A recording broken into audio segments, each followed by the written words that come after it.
Wala ka bang nakuhang katarungan sa barangay ninyo? Attorney G, anong gagawin ko kung hindi ginagawa ng katarungang pambarangay ang kanilang trabaho?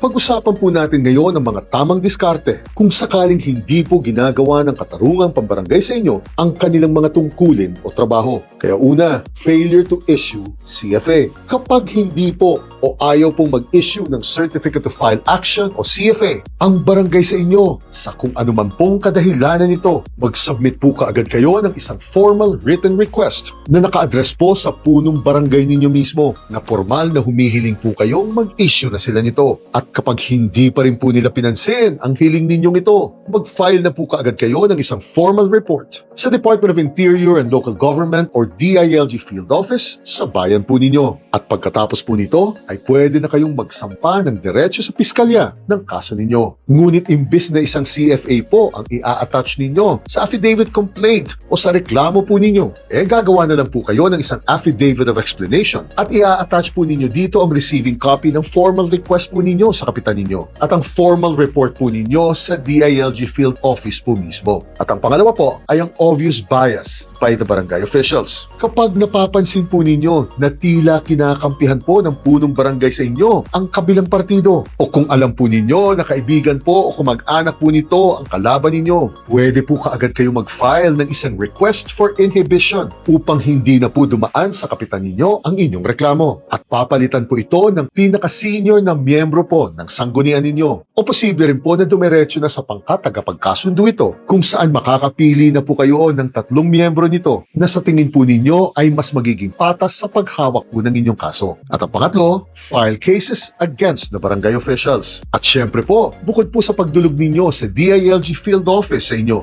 pwede rin po ninyong ireklamo ang mga tiwaling opisyal sa barangay ninyo sa opisina po mismo ng mayor sa bayan o sa syudad po ninyo. At kung may halong bad faith na po o gross misconduct ang ginawa po nito sa inyo, maaari na po kayong dumiretso sa ombudsman mismo upang kasuhan po ng grave misconduct o violation of code of conduct po ang mga ito. Sa susunod na linggo ay usapang sexual crimes naman po tayo o yung mga krimeng sexual na ipinagbabawal po sa bansang ito. Junior.